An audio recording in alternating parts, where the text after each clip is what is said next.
किसी का जीजा हूँ, किसी का साला हूँ, मैं प्रयागराज का रहने वाला हूँ। मैं अकेला ही दौड़ा यह सोचकर कि अब तो फर्स्ट आऊंगा। मुझे क्या मालूम था मैं पीछे से गिना जाऊंगा। और मोहब्बत पर सुनाता हूं कि बंद कर ली हमने अपनी आंखें उन्हें देखकर, अब किसी और सूरत की ख्वाहिश नहीं। बहुत देर कर दी आने में तुमने, अब मेरी आंख खोलने की गुंजाइश नहीं।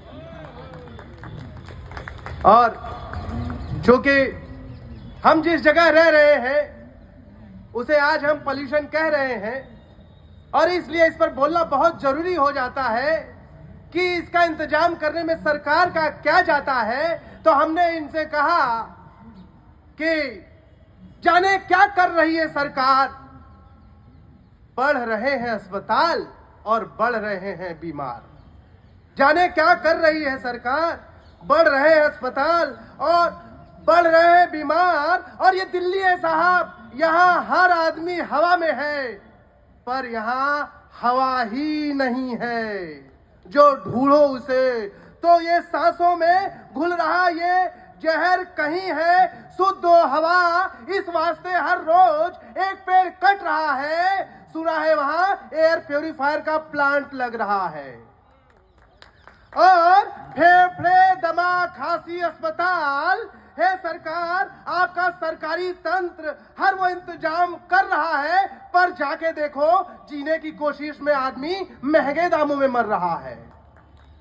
और विकसित भारत का बेशक दिखाओ तुम खूब आईना, पर मेरी इतनी बात सुनना, दिल्ली एनसीआर से हूं मैं, मुझे भी स्वस्थ आदमी में गिनना। और यदि हवा साफ न रही तो धुंध अगर इसी तरह छाएगी तो बात यहां तक जाएगी, पानी तो बोतल में आ गया पर हवा बोतल में कैसे आएगी। और मैं आपको सुनाऊं कि मैंने किसी से कहा कि समाज क्या है, कि किसी ने आरोप लगाया कि तिलक मस्तक पर ही क्यों लगाया।